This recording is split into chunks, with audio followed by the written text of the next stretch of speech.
Mia Konovelchick, 36, registered nurse, and daily life would be working and working out. I've been doing triathlons for 2.5 years, almost 3 years. First of all, the community, the triathlon community is amazing.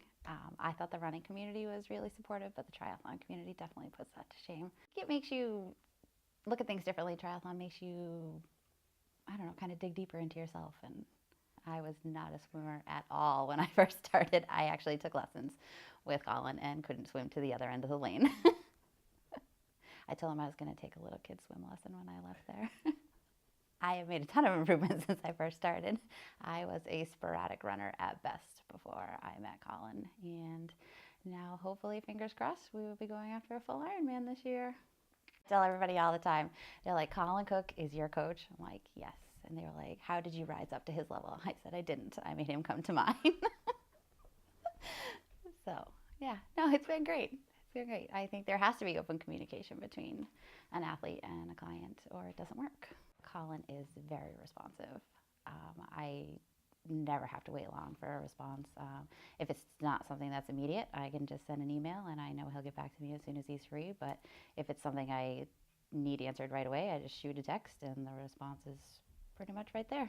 So when I first started, it was a lot of whining, now it's a little less because he has taught me well over the years, so I don't bug him nearly as much as I used to. Telling you, I went from working out maybe twice a week to working out 7 days a week, and it was quite an adjustment. But it's all laid out. I mean, you follow pretty much the same plan. You understand why you're scaling it back. You understand why you're building up and when you're building up. And they're hard, but there's recoveries built in too. So it makes sense. It works.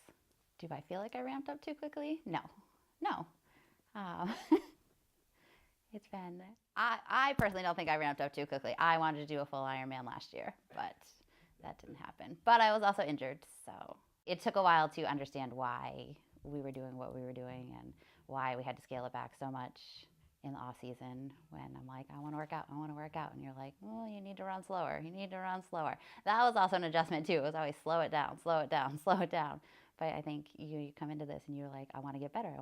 How is going slower going to make it, make me better? But I think it definitely makes sense. I mean, you go through the base period, and then you go through the build up, and then you peak, and then you race, and then you recover. And have I improved? Yes. Slowing it down actually works out. I went from being a sporadic runner to maybe running a couple times a week or a couple times a month to running all the time. But you definitely feel a faster recovery when you slow it down. You don't feel as tired all the time. And then, I've PR'd race after race after race working with Colin, and I could barely run a 5K when I first started working with Colin.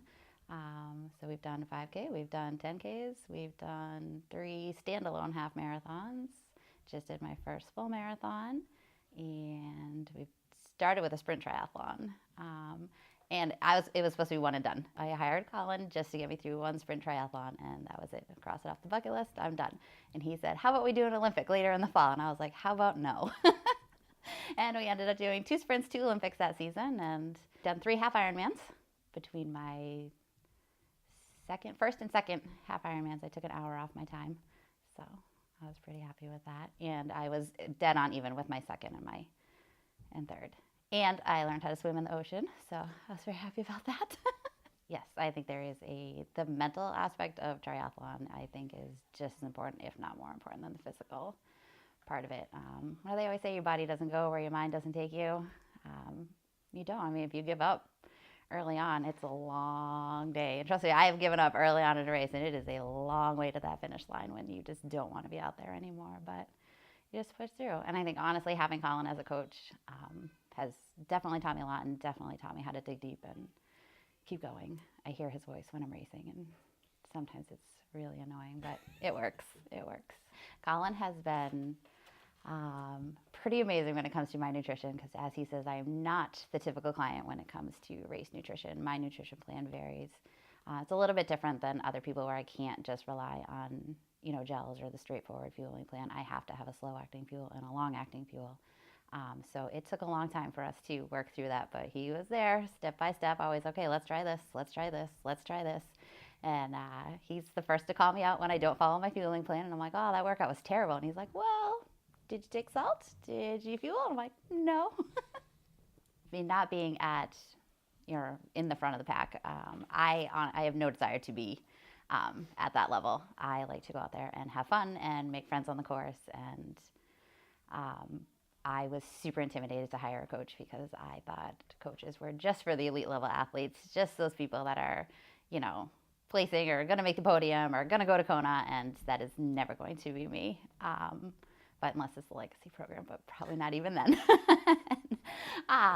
But hiring Colin was the best decision I definitely made. I don't think I would have come. I probably would not have even made it through the first sprint without him. But he doesn't treat you any differently, whether you're his top level athlete or your back of the pack athlete. He's just as enthusiastic and excited when you hit your goals